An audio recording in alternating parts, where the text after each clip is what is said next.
Hello viewers, welcome back to my channel. আবারও হাজির হলাম তোমাদের সামনে নতুন আরেকটি ভিডিও নিয়ে।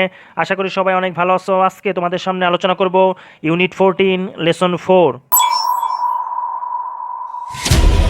মূল প্যাসেজ নিয়ে আলোচনা করার পূর্বে এই প্যাসেজের কিছু গুরুত্বপূর্ণ ওয়ার্ড মিনিংগুলো সম্পর্কে আমরা একটু জেনে নেই।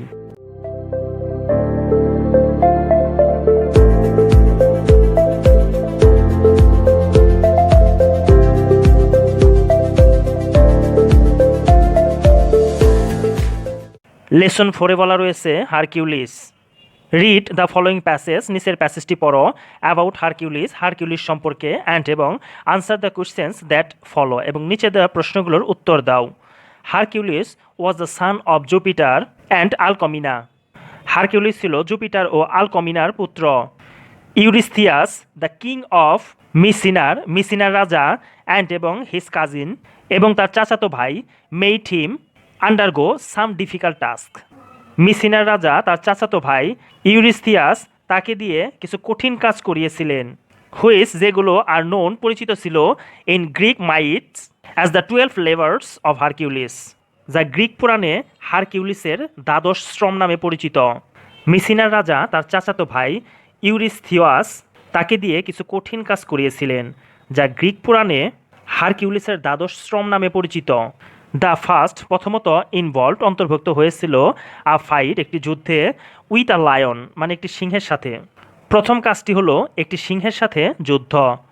দ্য ভ্যালি অফ নিমিয়া উপত্যকা ওয়াজ বিং হয়েছিল ডিস্টার্ব মানে বিরক্ত হয়েছিল বা সমস্যায় পড়েছিল, বাই আ টারিবল লায়ন একটি ভয়ঙ্কর সিংহের দ্বারা, অ্যান্ড সো এবং তাই ইউরিস্থিয়াস আদেশ করেছিল হারকিউলিসকে আদেশ করেছিল টু স্লে হত্যা করতে দ্য বিস্ট পশুটিকে, অ্যান্ড এবং ব্রিং আনতে বলেছিল হিম তাকে হিস স্কিন না মানে তাকে সেই পশুটির চামড়া আনতে বলেছিল, তাকে মেরে বা হত্যা করে। নিমিয়া উপত্যকা একটি ভয়ঙ্কর সিংহের দ্বারা আক্রান্ত ছিল এবং ইউরিস্থিয়াস হারকিউলিসকে পশুটিকে বধ করে তার চামড়া নিয়ে আসতে বলে। অ্যাট ফার্স্ট প্রথমত হারকিউলিস চেষ্টা করেছিল টু ফাইট যুদ্ধ করতে দ্য লায়ন সিংহের সাথে, উইথ হিজ ক্লাভ তার মুগুরের দ্বারা, অ্যান্ড অ্যারোস মানে হচ্ছে তীর এবং ধনুক বা মুগুরের দ্বারা প্রথমে তিনি যুদ্ধ করেছিলেন। বাট কিন্তু দিস টুক হিম নাও হয় আর কিন্তু এতে করে তার কোনো ফলাফল দেয়নি মানে কোনো লাভ হয়নি।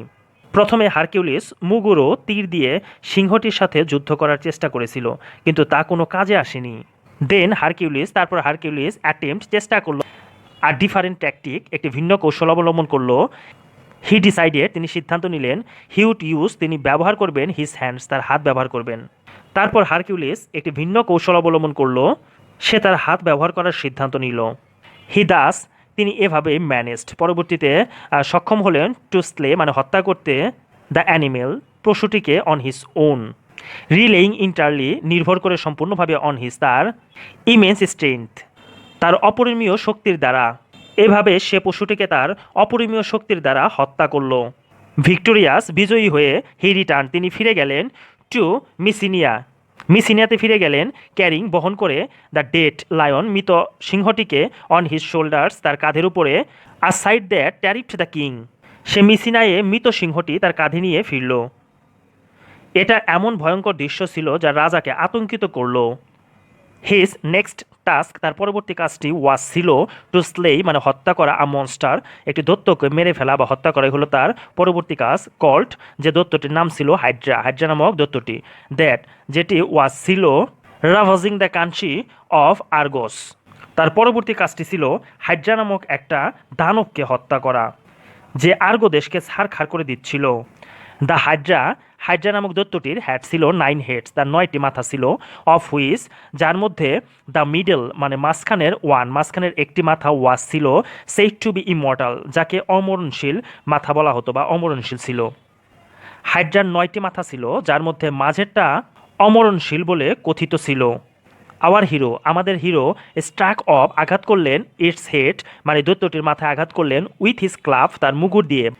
বাট কিন্তু হয়নিভার যখনই তিনি আঘাত করেন অফ আ হেড একটি মাথায়, কিন্তু যখনই সে একটি মাথা বিচ্ছিন্ন করলো, টু নিউ ওয়ান্স নতুন আরও দুটি ইরাপ্টেড ইন ইটস প্লেস সেখানে দুটি নতুন মাথা গজালো। বীর হারকিউলিস ওটার মাথায় মুগুর দিয়ে আঘাত করে, কিন্তু যখনই সে একটি মাথা বিচ্ছিন্ন করলো সেখানে দুটি নতুন মাথা গজালো। ইভেনচুয়ালি এমনকি with the help of his devoted servant Iolaus, অবশেষে তার অনুগত ভৃত্য ইউলাসের সহযোগিতায় হারকিউলিস সফলতা অর্জন করলো ইন বার্নিং, পুড়িয়ে ফেলার মাধ্যমে অল দ্য হেডস, সব মাথাগুলো অফ দ্য হাইড্রার সব মাথাগুলো, accept the 9 or immortal one. অবশেষে তার অনুগত ভৃত্য ইউলাসের সহযোগিতায় হারকিউলিস হাইড্রার নবম বা অমরণশীল মাথাটি ছাড়া সবগুলো মাথাই পুড়িয়ে ফেলতে সক্ষম হয়েছিল।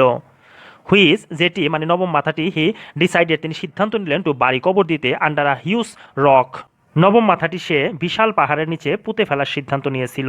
ইন আদার ওয়ার্ডস, অন্য কথায়, হারকিউলিস ট্রিয়াম্পড এগেইন, হারকিউলিস আবারও জয়লাভ করলেন, as he should succeed every time, প্রতিবারের মতোই। হি ওয়াজ গিভেন, তাকে দেওয়া হয়েছিল অ্যান ইম্পসিবল টাস্ক, মানে যত তাকে অসম্ভব কাজগুলো দেওয়া হয়েছিল সেই প্রতিবারের মতোই তিনি এবারও জয়লাভ করলেন, বাই ইউরিস্থিয়াস, অন্য কথায় হারকিউলিস ইউরিস্থিয়াসের দেওয়া অসম্ভব কাজের মতো এটাতেও জয়লাভ করলো। অ্যান্ড এবং দিস ইজ হাউ, এবং এভাবেই হি বিগান, তিনি শুরু করলো টু অ্যাকুয়ার, অর্জন করতে, দ্য রেপুটেশন মানে খ্যাতি অর্জন করতে লাগলো, অফ আ হিরো মানে বীর হিসেবে, প্রসেসিং গ্রহণ করার মাধ্যমে বা অধিকার লাভের মাধ্যমে, ইমেন্স স্ট্রেন্থ তার এই অভাবনীয় শক্তির মাধ্যমে, থ্রু আউট দ্য ওয়ার্ল্ড সারা বিশ্বে, এবং এভাবেই সে তার অপরিমেয় শক্তির দ্বারা সারা বিশ্বে খ্যাতি অর্জন করা শুরু করেছিল। সো ভিউয়ার্স, আজকে পর্যন্তই। নেক্সট পার্ট নিয়ে তোমাদের সামনে আবারও হাজির হব। সে পর্যন্ত সবাই ভালো থাকবে, সুস্থ থাকবে। যদি ভিডিওগুলো ভালো লেগে থাকে তাহলে অবশ্যই লাইক, কমেন্ট, শেয়ার এবং সাবস্ক্রাইব করে পাশেই থাকবে। Till then, bye by.